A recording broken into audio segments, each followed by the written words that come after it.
This is a really common question that I get. How do I stop wasting time procrastinating and actually get something done?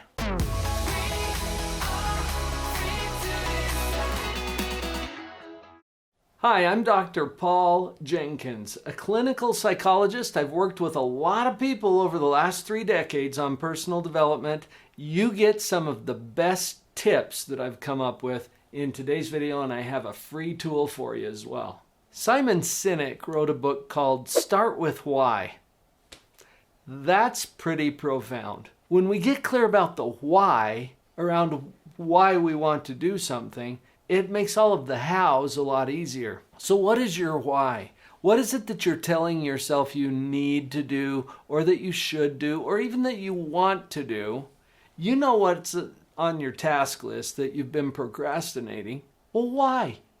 Why do you want to do that thing? Let's dig into the actual purposes behind it. You know, I was working with one of my clients recently, a young man who's attending college. And I asked him, why are you attending college? It stumped him. He was baffled until he said, well, because my parents want me to. And I'm thinking, wait a minute. If you're doing this because your parents want you to, I'm not sure that's going to be enough of a reason for you to get through all of the hard hows that are going to come up for you as you go through college. And that's just an example. Sometimes we get things on our list that we don't even want to do. Let's consider that. Be clear about your why.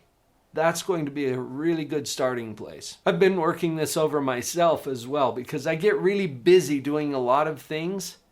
And I've been asking myself lately, does this thing that I want to do or that I am doing move me toward my goals, my why? And if it does, awesome. That helps with my motivation. If it doesn't, it's probably a distraction. I think my stop doing list is probably even bigger than my to-do list. In 2 or 3 of the books that I've read recently on personal development, the same idea came up. And when I hear the same idea repeated a few times, I'm thinking, yeah, this is probably something I need to pay attention to. Here's the idea.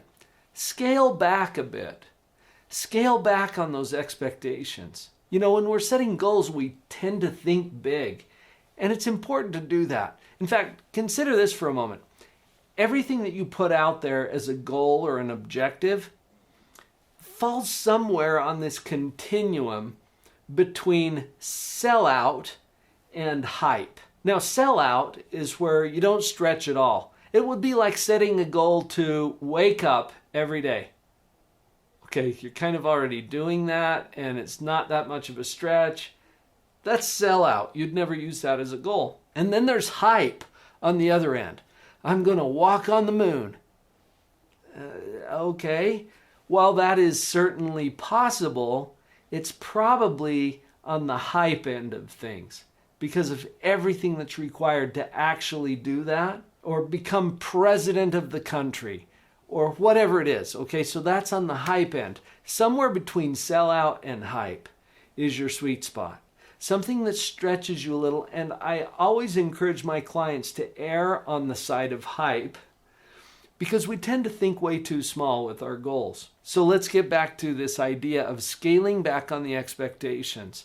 What we want to do is pull it away from the hype end enough that we can actually wrap our heads around it, that it becomes something that we have some level of confidence we can actually pull off. See, a lot of times procrastination is about not having any idea how we're going to do whatever it is that we set out to do. One of the books that I've read recently is Dan Sullivan and Ben Hardy in their book, Who, Not How. And they pointed out in this book that procrastination is usually an indicator that you need to think about who you need to connect with to complete this goal rather than how you're going to do it. If you don't know how, you're probably avoiding it and pushing it off. Maybe you've noticed that I've referenced several books. I'm a big consumer of personal development books, and I get a lot of the ideas that I share here on the channel from those books. In fact, you know what? I would love to share my current top 10 list of personal development books. These are books that have made a difference for me and that I think you're going to enjoy as well. Just visit the URL that's shown on your screen here, drpauljenkins.com/best books. And I will send you my current top 10 list of personal development books that have made an impact on me. I think you're going to enjoy them as well. Just let me know where you want me to send it. drpauljenkins.com/best books. As I read these books and I get these ideas, I love to share them. The next idea I have to share with you came from one of those books as well. This is Ron Zeller, who is a world-class leadership expert. He passed away just a few years ago, and we really miss Ron. And he taught me this idea that we do everything now. See, procrastination is all about doing it later, not now. You can't do anything later. Think about it. When you're doing it, what time is it? It's now. That's the only time you have to do anything. And Ron shared this idea with me actually in a personal training that I attended with him, where he said, do it now.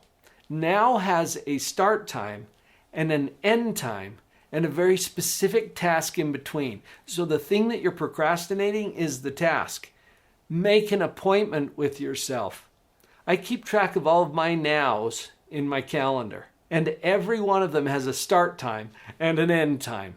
The end time is important because that gives your mind permission to engage now because there's an exit strategy for later. Something that has us procrastinating is the sense that once we get into it, it's going to be overwhelming or it will consume us. Give it an end time so that your mind has a little escape hatch. And that's a good psychological hack for overcoming the procrastination. Do it now. Start time, end time, specific task in between. I've got one more tip for you. Again, from one of those books that I've read, this one by Mel Robbins. Mel is famous for her idea about the 5-second rule. And it's a powerful way to overcome some of the barriers in your own mind to actually get you doing something. Get past that procrastination. Here's the short version of Mel's 5-second rule. You do a little countdown. 5, 4, 3, 2, 1. And then action. You think about it, that sounds like a countdown, right? Like when they're launching a rocket. 5, 4, 3, 2, 1. Do you feel the anticipation building?